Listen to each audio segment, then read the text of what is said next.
আসসালামু আলাইকুম। সম্মানিত সুধীমণ্ডলী, আমরা আজকে থেকে ইনশাল্লাহ আমরা ধারাবাহিকভাবে তাফসীর করব ইনশাল্লাহ। রমজান মাসে বিভিন্ন বিষয়ের উপরে আমাদের কিছু আলোচনা ছিল।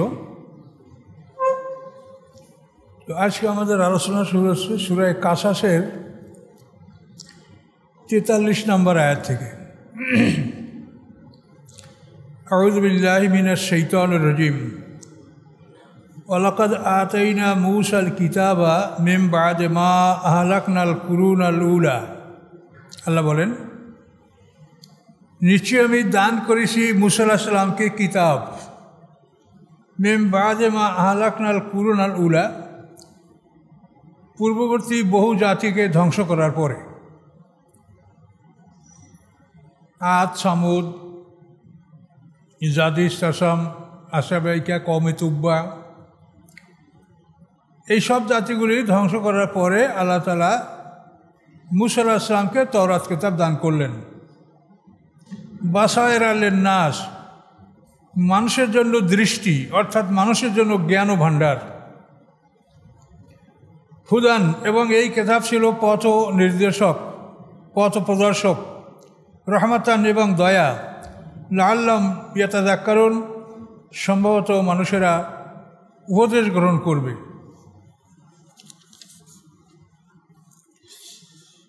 তো ইতিপূর্বে আমরা মূসা আলাইহিস সালামের অনেক কথা এখানে আমরা শুনেছি। এখন আল্লাহ তাআলা এই সামারিটা রেজাল্ট আমাদেরকে বলছেন। ওমা কুনতা বিজানিবিল গারবি, আপনি পৃথিবীর পশ্চিম অঞ্চলে ছিলেন না। এজ কাদাইনা ইলা মূসা, আমরা যখন আমি মূসার প্রতি আমার আদেশগুলি আমি দান করেছিলাম, তখন আপনি পৃথিবীর পশ্চিমাঞ্চলে ছিলেন না, অর্থাৎ মক্কা থেকে মিশরটা পশ্চিমাঞ্চলই হয়।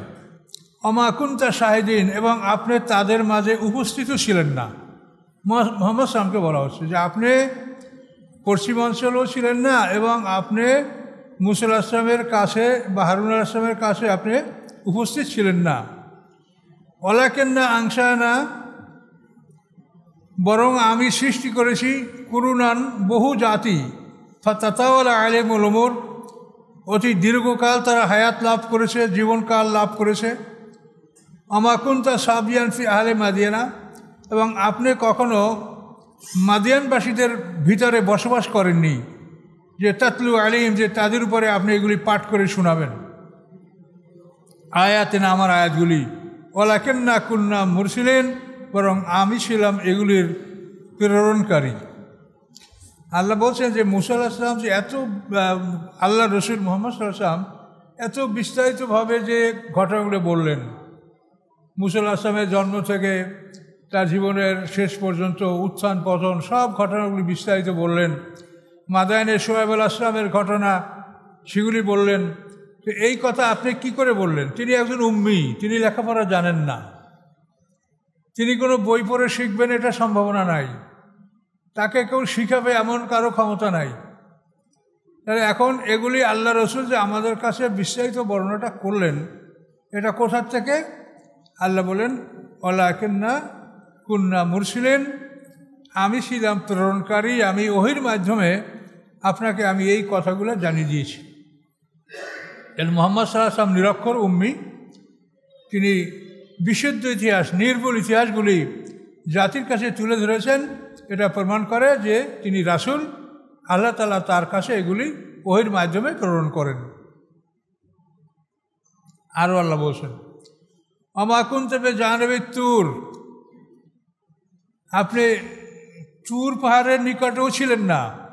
এই যে নাদাইনা, যখন আমি মূসা আলাইহিস সালামকে ডাক দিয়েছিলাম একটি বৃক্ষের মধ্যে, একটি আলোর মধ্যে, এই আলোর থেকে মূসা আলাইহিস সালামকে ডাক দেওয়া হয়েছিল।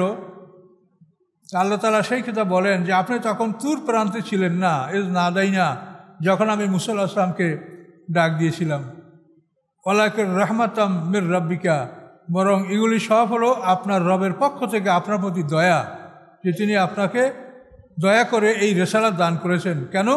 লেতুনজিরা কওমান মা, যাতে আপনি ভয় দেখাতে পারেন এমন একটা জাতিকে, মা আতাহুম মিন নাযিরিম মিন কাবলিকা, যাদের কাছে আপনার পূর্বে কোনো রাসূল আসেনি। ঈসা আলাইহিস সালাম থেকে মুহাম্মদ সাল্লাল্লাহু আলাইহি ওয়াসাল্লাম পর্যন্ত এই সময়ের মধ্যে মুহাম্মদ সাল্লাল্লাহু আলাইহি ওয়াসাল্লাম ছাড়া এর মাঝে আর কোনো রাসূল আরব অঞ্চলে আসেনি। তো আল্লাহ তাআলা এই রাসূল পাঠালেন কেন?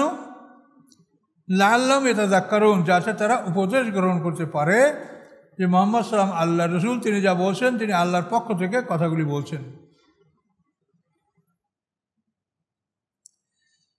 ওয়ালাউলা আন তুসিবা মুসিবাতুম বিমা কদ্দামাত আইদিহিম ফায়াকুলু রব্বানা লাউলা আরসালতানা ইলাইনা রাসূলান ফানাত্তাবা আয়াতিক ওয়া নাকুনা মিনাল মুমিনিন। আল্লাহ বলেন, যদি এমনটি না হতো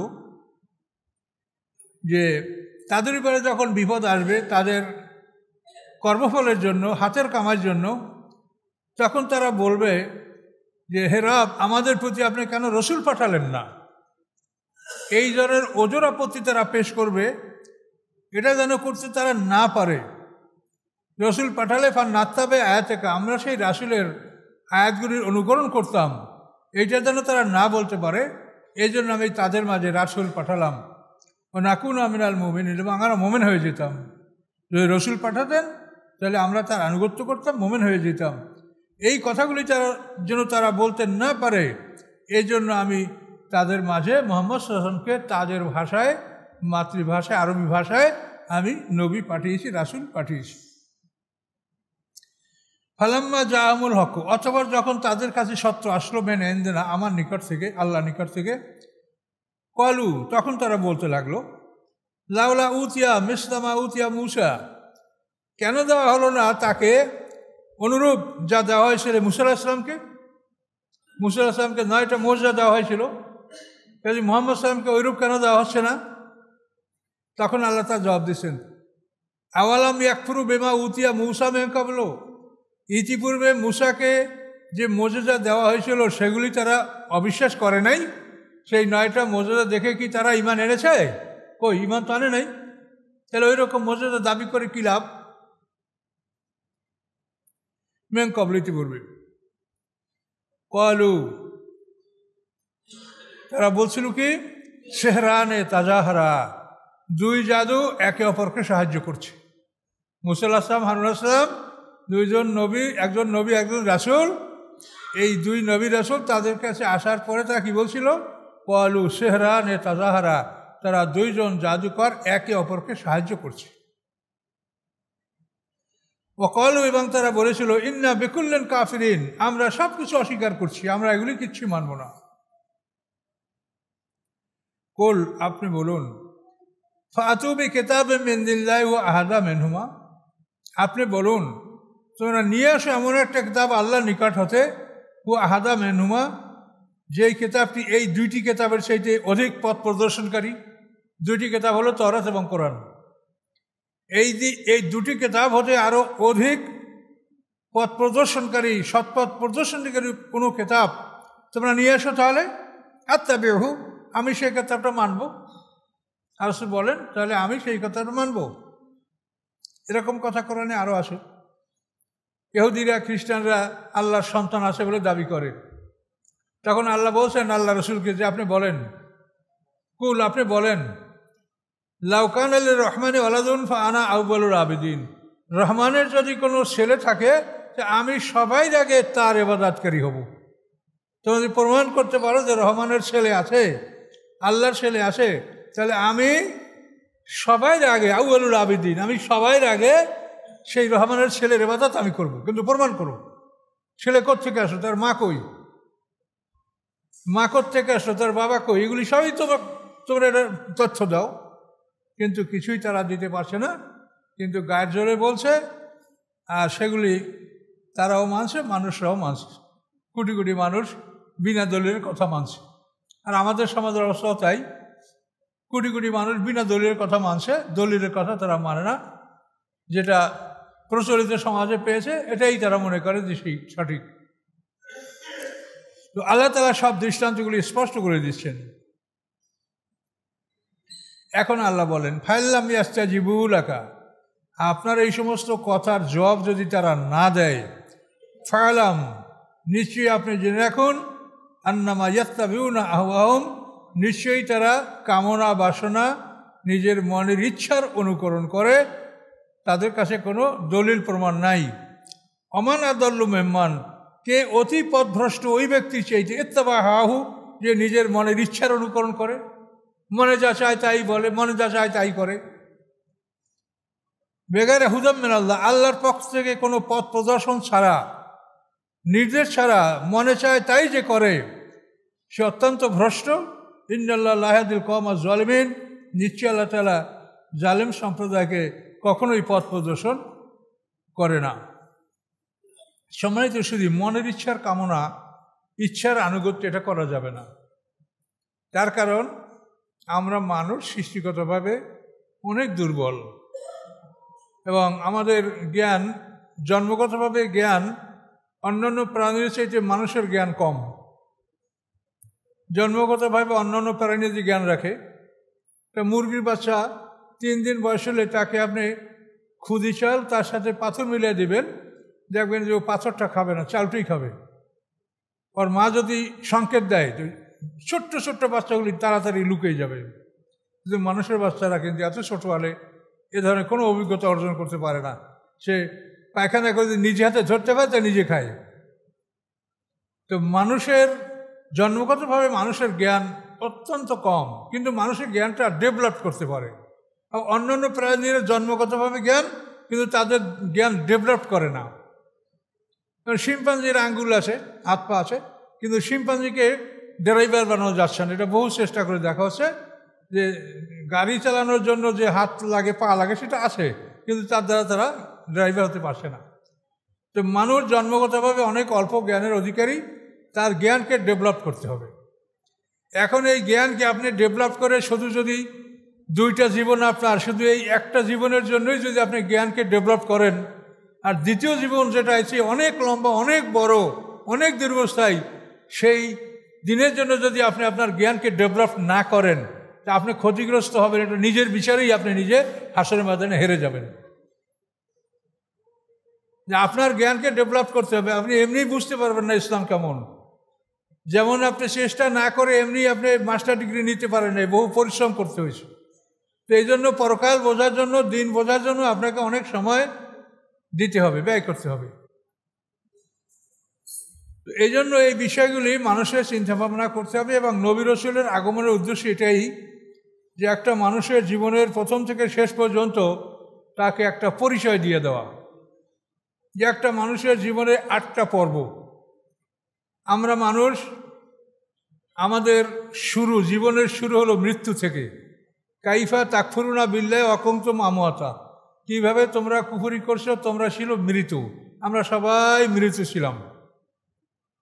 আদম আলাইহিস সালামের পিঠ থেকে, আদম সন্তানদের থেকে আমাদেরকে পর্যায়ক্রমে, অর্থাৎ আদম থেকে তার 120 জোড়া সন্তান, সেই সন্তানের পিঠ থেকে তাদের সন্তান, তাদের পিঠ থেকে তাদের সন্তান, এভাবে আমার পিতার থেকে আমাকে, আপনার পিতা থেকে আপনাকে, এভাবে পর্যায়ক্রমে মানুষগুলি সব বের করার পরে আল্লাহ শুধু একটা প্রশ্ন করছেন, আলাস্তু বিরাব্বিকুম, আমি কি তোমাদের রব নই?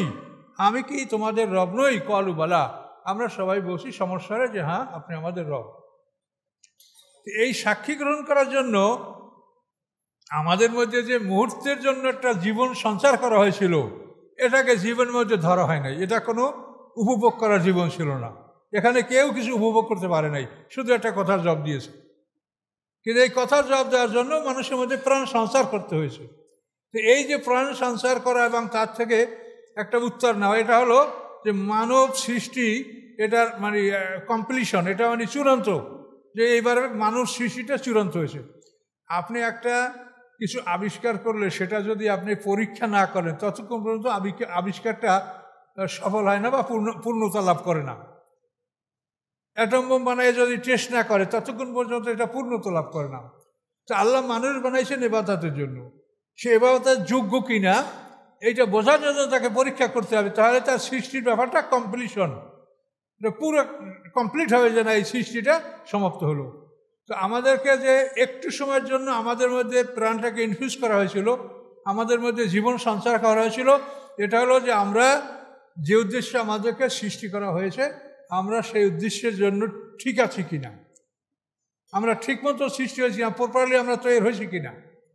তো ওইটা জীবন না, ওটা শুধু আল্লাহ পরীক্ষার জন্য একটু জীবন সঞ্চার করে একটা প্রশ্ন করে আমাদের সবাইকে মৃত্যু দান করলেন। এই মৃত্যুটার থেকে আমাদের জীবনের পর্ব শুরু।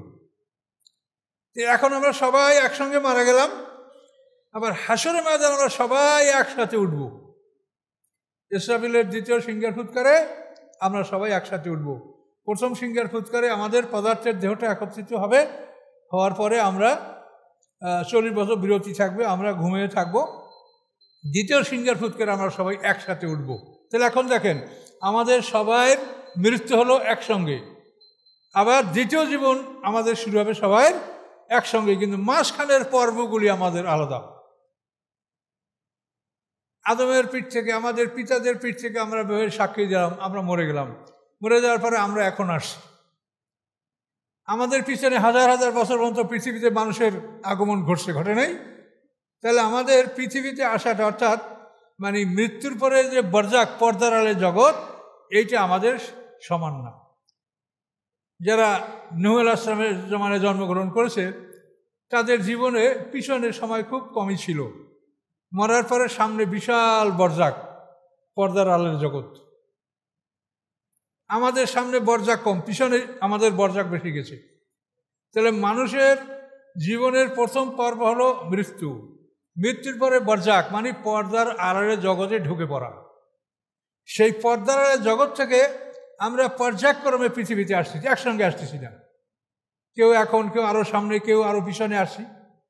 তাহলে আমাদের মৃত্যু একসঙ্গে, মৃত্যুর পরে বরজাকে ঢুকলাম, বরজাক থেকে জন্ম, এইখানে হলো আমাদের ব্যবধান, যে আমরা একসঙ্গে জন্মগ্রহণ করছি না। আমাদেরকে পর্যায়ক্রমে জন্মগ্রহণ করাবে, বাড়াবে, পরীক্ষা নেবে, আবার বিদায় করবে। এটা তো পরীক্ষার ফল, এখানে এই জন্য একসঙ্গে আমাদেরকে ঢুকানো হবে না। তাহলে প্রথম মৃত্যু, এই প্রথম পর্বটা সবাই একসঙ্গে হয়েছে। তারপর হলো বরজাক, পর্দার আড়ালে জগতে ঢোকা। এই পর্দার আড়ালে জগতে আমরা পিতামাতার পিঠে আমরা অবস্থান করছিলাম, এবং পিতামাতার পৃষ্ঠ থেকেই আমরা দুনিয়াতে আসি, এটা আপনারা সবাই জানেন। তাহলে মৃত্যু, বরজাক, এই বরজাক বা পর্দার আড়ালে জগৎ, এই বরজাকের পরে আমাদের জন্ম, জন্মের পরে আমাদের এখন জীবন, এই জীবন উপভোগ করছি। কতটা হলে দেখেন, মৃত্যু, বরজাক, জন্ম, জীবন, কি পাইলেন? 4টে পর্ব, বুঝতে পারছেন? মৃত্যু, বরজাক, মৃত্যুর পর্দার জগতে ঢুকলাম, বরজাকের জন্ম, জন্ম পরে জীবন, এ হলো 4। জীবনের সামনে কি? আবার মৃত্যু। এই মৃত্যুর সামনে কি? আবার বরজাক। মৃত্যুর পরে আমাদেরকে বরজাকে ঢুকিয়ে দেওয়া হবে। কোরআনে আল্লাহ বলছেন, অমিন ওয়ারাইহিম বারজাকুন ইলা ইয়াউমি ইউবআসুন, তাদের সামনে পর্দার আড়ালে জগৎ, পুনরুত্থান পর্যন্ত। ডাইরেক্ট কোরআনের আয়াতে, কোনো দুর্বলতা নাই। তাহলে এই আমাদের এই জন্মের পরে সামনে মৃত্যু, মৃত্যুর পরে বরজাক, বরজাকের পরে ইসরাফিলের সিংহার ফুৎকারে আমাদের দ্বিতীয় জীবন। এইবারে আমরা সবাই একসঙ্গে জীবিত হব, জন্ম হব। এই জন্মের পরে আমাদের জীবন শুরু হবে, এটা হলো আমাদের দ্বিতীয় জীবন। তাহলে এখন আবার দেখেন, প্রথম হলো মৃত্যু, মৃত্যুর পরে বরজাক, বরজাকের পরে জন্ম, জন্মর পরে এই জীবন, এই 4। জীবনের পরে আবার মৃত্যু, মৃত্যুর পরে বরজাক, বরজাকের পরে জন্ম, জন্মের পরে দ্বিতীয় জীবন, অনন্ত জীবন। তাহলে প্রথম মরণটা হয়েছে একসাথে, আর দ্বিতীয় জন্মটা হচ্ছে একসাথে। এই শুধু মাঝখানে বরজাকার জীবন, এইটা আমাদের ব্যবধান। তো এগুলি সব মিলিয়ে প্রত্যেকটা মানুষের বয়স সমান, কেউ কারো সাথে ছোটও না বড়ও না। আমি এখন, আমার পিছনে বরজাক ছিল বেশি, হায়াত আছে, সামনে বরজাক কম, এই 3টা মিলাইলে বয়স সমান হয়ে যাবে। নূহ আলাইহিস সালাম, তার পিছনে বরজাক ছিল কম, হায়াতের পরে সামনে বরজাক বেশি, এই বরজাক জীবন মিলিয়ে প্রত্যেকটা মানুষের বয়স সমান। এখন একটা মানুষ সম্পর্কে যদি আমরা জ্ঞান দিতে না পারি, তাহলে আমরা কি জ্ঞান অর্জন করলাম? একটা মানুষ তার জীবনের বিরাট অংশ, যেখানে হাজার হাজার কোটি বছর সে বেঁচে থাকবে, সেই জীবন সম্পর্কে যদি আমরা কিছু না জানলাম, সেই জীবন সম্বন্ধে কোনো প্রস্তুতি আমাদের নাই থাকলো, তাহলে আমরা কি শিখলাম? কি জন্য আসলাম দুনিয়ায়? কাজে এই কথাগুলি আপনাদেরকে আমরা বোঝানোর জন্য চেষ্টা করছি, নবী রাসূলরা চেষ্টা করছেন, আলেমরা চেষ্টা করছেন, আর আপনারাও নিজের জ্ঞানে আপনারাও চেষ্টা করেন এগুলি জানার জন্য। প্রত্যেকটা মানুষের জীবনে 8টা পর্ব, 60 জোড়া, 2টা মরণ, 2টা বরযাক, 2টা জন্ম, 2টা জীবন। আল্লাহ সৃষ্টি সব জোড়া জোড়া, এই 4 জোড়া 8টা, এটা হলো একটা মানুষের জীবনের পরিচয়। এটা যদি আপনি না বোঝেন তাহলে আপনি কোনোভাবেই আপনি কোরআনের কথার সাথে আপনার জীবনকে মিলাতে পারবেন না। অনেকে মনে করে মরার পরেই পরকাল, মরার পরে পরকাল, মরার পরে বরযাক, বরযাক পরে জন্ম, তারপরে আপনার দ্বিতীয় জীবন শুরু, সেইটি হলো পরকাল, আখিরাত। কাজে এগুলো আপনাকে বুঝতে হবে। আল্লাহ বলেন ওয়ালাকাদ আরসালনা লাহুমুল কাওলা লাআল্লাহুম ইয়াতাযাক্কারুন। আল্লাহ বলেন আমি আরসালনা মানে মিলিয়ে রাখা, মানে একের পর এক, একের পর এক, আমি একের পর এক তাদের জন্য কথাগুলি আমি পাঠিয়েছি, লাআল্লাহুম ইয়াতাযাক্কারুন, যাতে তারা উপদেশ গ্রহণ করতে পারে। একের পর এক, একের পর এক আমি তাদের উপদেশ বাণী পাঠিয়েছি যাতে তারা উপদেশ গ্রহণ করতে পারে। আল্লাযীনা আতাইনাহুমুল কিতাব মিন ক্বাবলি হুম বিহি ইউমিনুন, যাদেরকে আমি দিয়েছি কিতাব মিন ক্বাবলিহি, এই কোরআনের পূর্বে, মুহাম্মদ সাল্লাল্লাহু আলাইহি পূর্বে, হুম বিহি ইউমিনুন, তারা এই কোরআনের প্রতি ঈমান আনে, অর্থাৎ পূর্ববর্তী আহলে কিতাব তারা এই কোরআনকে বিশ্বাস করে। ওয়া ইযা ইউতলা আলাইহিম, যখন তেলাওয়াত করা হয় তাদের উপরে, ক্বালু, তখন তারা বলে আমান্না বিহি, আমরা এই কোরআনের প্রতি ঈমান আনলাম, ইন্নাহুল হাক্কু মির রাব্বিনা, নিশ্চয়ই কোরআন সত্য আমাদের রবের পক্ষ হতে, ইন্না কুন্না মিন ক্বাবলি মুসলিমিন, নিশ্চয়ই আমরা এর আগেও আত্মসমর্পণকারী ছিলাম। মানে এই যে তাকে পাঠ করে শুনে এর আগেও, অর্থাৎ এর আগে মানে তাদের কাছে তাওরাত ছিল, সেই কিতাবেও মুহাম্মদ সাল্লাল্লাহু আলাইহি ওয়াসাল্লাম এবং কোরআনের কথা উল্লেখ আছে। সেই জন্য বলে যে এর আগেও আমরা এই কিতাবের প্রতি আত্মবিশ্বাসী আমরা ছিলাম। আল্লাহ বলে উলাইকা ইউতাউনা আজরাম মাররাতাইন, এদেরকে আল্লাহ তাআলা তাদের দ্বিগুণ সওয়াব দান করবেন, 2 বার দিবেন। যেহেতু তারা পিছনে আসমানি কিতাবে ঈমান এনেছে, এই জন্য তারা একটা সওয়াব পাবে।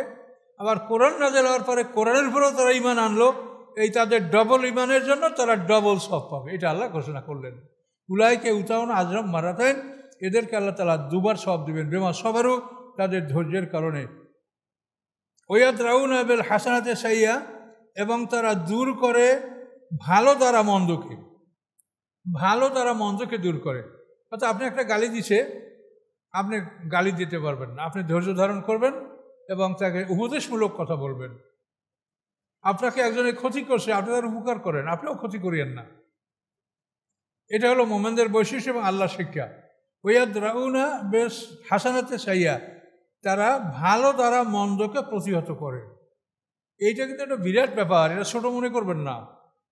একজনে আপনাকে গালি দিয়েছে, মন্দ বলেছে, আপনাকে তিরস্কার করেছে, এটা ধৈর্য ধারণ করিয়া যে আপনি তার সাথে ভালো ব্যবহার করবেন, এটা কিন্তু একটা বিরাট সাধনার ব্যাপার। আমাদের তো কি একটা মন্দ বললেই সাথে সাথে আমার শরীর দ্বিগুণ রাগ হয়ে যায়, সে একটা বলছে আমি তাকে 2টা বলি, এইটাই তো সমাজের স্বভাব। কিন্তু আল্লাহ বলছেন না, এটা আমার বিধান না। আমার বিধান হলো তুমি ভালো দ্বারা মন্দকে প্রতিহত করবে।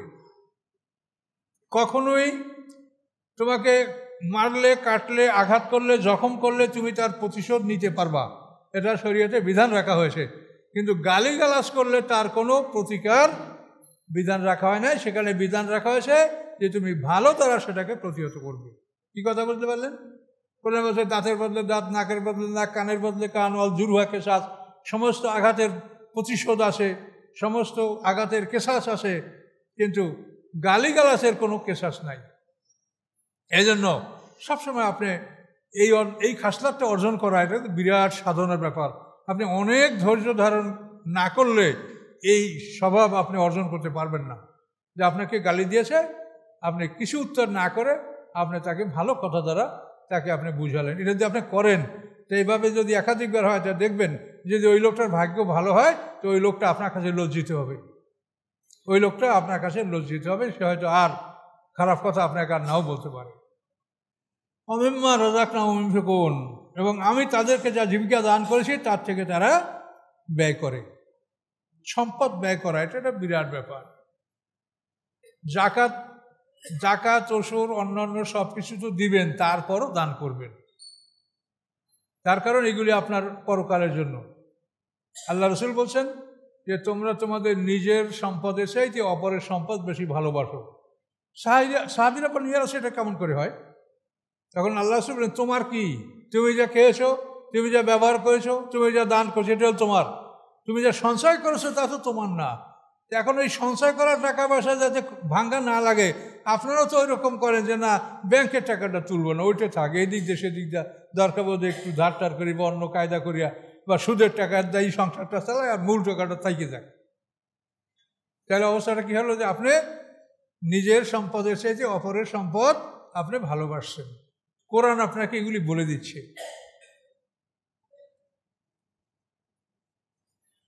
ওয়াইদা সামিউল লাগওয়া আ'রাদু আনহু, যখন তারা কোনো বেহুদা কথাবার্তা শোনে তখন তারা তার থেকে ফিরে থাকে। অসার কথা, দলিল নাই, প্রমাণ নাই, যুক্তি নাই, জানে না কিছু, শুধু কথা বলতে থেকে বক বক বক বক করে এগুলো সাধারণত আগে, এখন এই চর্চাটা একটু কম দেখি। আগে দেখছি এই লোকাল ট্রেনে যখন যাত্রীরা যায় না, তারা এমনভাবে তর্কলিপ্ত শুরু হইতো, মানে একেবারে ওই বাগেরহাট থেকে খুলনা পর্যন্ত তারা কথাই বলতে থাকতো সবাই, অথচ কোনো ধর্মীয় কথা বা জ্ঞানের কথা নাই। এগুলো লাগ বলো বেহুদা, যে কথার কোনো মূল্য নাই, ফল নাই। এবং এই বেহুদা কথাটা কিন্তু মানুষের জীবনের একটা বিরাট ক্ষতিকর। 18 পারায় যে মোমেনদের মুক্তির জন্য যে আল্লাহ কতগুলি শর্ত দিয়েছেন, কদাফলাল মোমেনুন আল্লাযীনা ফি সলাতিহিম খাশিউন ওয়াল্লাযীনা আনিল লাগবি মুরিদুন। প্রথম শর্ত দিয়েছেন নামাজি বিনয়ী যারা হবে তারা মুক্তি পাবে। 2 নম্বরে দিয়েছেন বাজে কথার থেকে যারা দূরে থাকে, বাজে কথা বাজে কাজ যারা বর্জন করে তারা মুক্তি পাবে। দেখেন এই বাজে কথা বাজে কাজ, আপনি ফজরের নামাজ পড়লেন, তাদের সর্বমোট মিলিয়ে ধরেন আপনি 300 থেকে 500 ওয়ার্ড শব্দ আপনি আল্লাহর কালাম ব্যবহার করেছেন। কিন্তু এখন ফজর থেকে জোহর পর্যন্ত যদি আপনি 10,000 বাজে কথা বলেন, এটা তো সবই লেখা হয়েছে, সবই ওজন করা হবে, তাহলে এখন আপনার নেকামল হচ্ছে 300 বা 500, আর বাজে কথা আছে 5,000 10,000। তাহলে আপনার নেকামল কি ভারী হবে? সে নেকামল কি বদামলকে হালকা করতে পারবে? তা আপনি তো আসামি হয়ে যাবেন। এই জন্য বাজে কথা, যে কথা না বলে, যেটা আপনি দেখেন সংসারে ঘরে অনেক সময় এরকম ছেলে মেয়ে স্ত্রীরা তারাও এমনভাবে কথা বলে, যে কথা একবার বললে হয়, একবার না বললে 10 বার বলবে, না হয় ঘুরে বলবে, নাহলে এইভাবে সেভাবে বলবে। এগুলো তাদেরকে বোঝাবার চেষ্টা করেন যে তোমরা এই যে কথা বলছো এটা ফেরেশতারা লিখছে, ওজন হবে। তুমি নামাজ পড়ছো কতটুক, তুমি ফজরের পরে কোরআন শরীফ তেলাওয়াত করছো 1 পারা, কিন্তু এরপরে তুমি 6টা থেকে 12টার মধ্যে তুমি 10,000 বাজে কথা বলছো, তাহলে তোমার লাভ হলো কি? এই জন্য লাভ কথাটা আল্লাহ বলছেন, এটা কোনো ছোটো মনে করবেন না। বাজে কথা বলা, বাজে কথা শোনা, বলবেনও না, শুনবেনও না। এই যে ludo, carrom board, drum board, এই সমস্ত খেলাধুলা, এগুলো কিন্তু বাজে কথা, টাস, এগুলো কিন্তু মানে বিনা আপনার সময় নষ্ট করা ছাড়া এর কোনো উপার্জন নাই। লুডু, টাস, 32 ড্রাম বোর্ড, আপনি যাই করেন, ক্যারাম বোর্ড, সময় নষ্ট হওয়া ছাড়া কোনো ফলের মধ্যে নাই।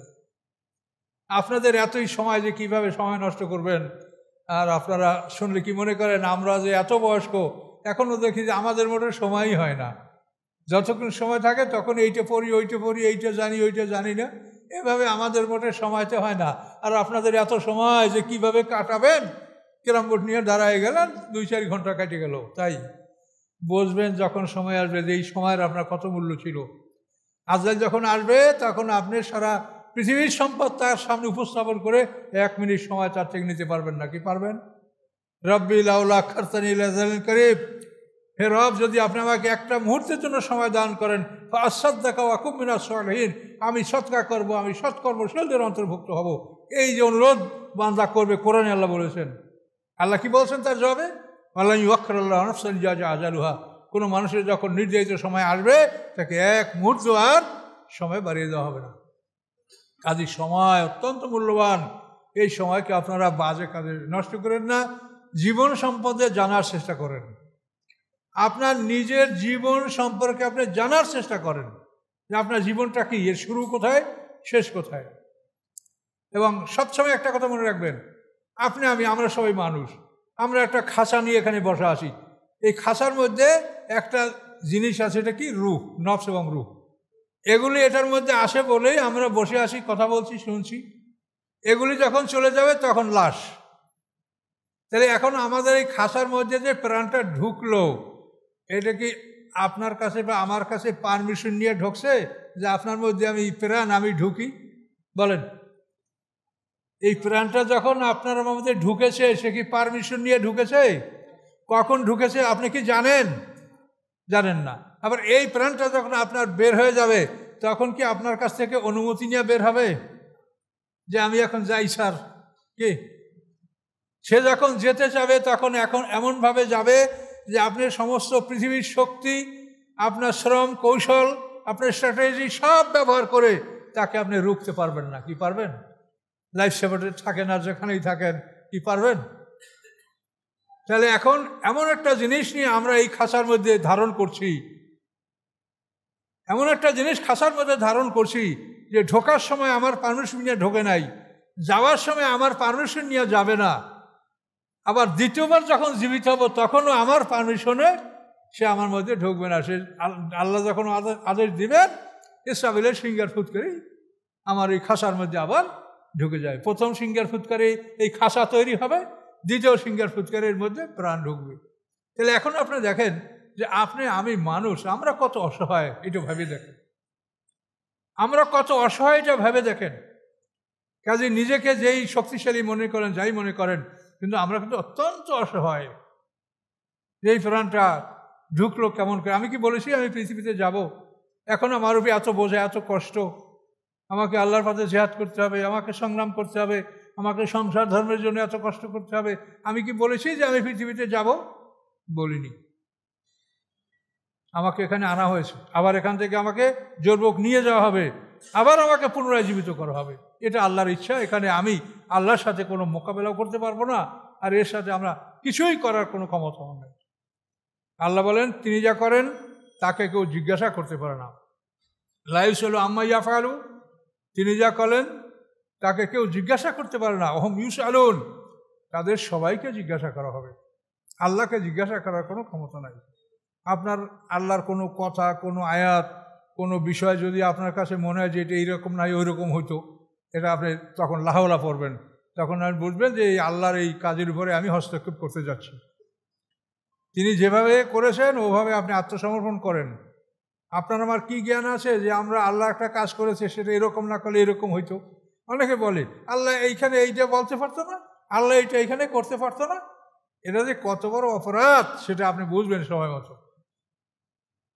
আল্লাহকে আপনি শিখাবেন যে কি কোন রকম নাজল হলে ভালো হইতো? কাজে খবরদার। দিন কথার মূল বিষয়টা হলো সারেন্ডার। ইব্রাহিম আলাইহিস সালামের জাতির পিতা, তার বৈশিষ্ট্য হচ্ছে কি? সারেন্ডার। ইজ কল রব আসলিম কল আসলাম তুল রব্বিল আলামিন।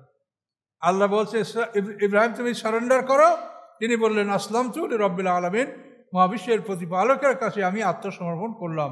কাজে ইসলামের মূল বিষয়টা আত্মসমর্পণ। নিজেকে জ্ঞানী মনে করা হবে না। আমি আল্লাহর গোলাম, আমি নির্বোধ, আমার কোনো জ্ঞান নাই, আল্লাহর জ্ঞান থেকে আমি জ্ঞান অর্জন করব।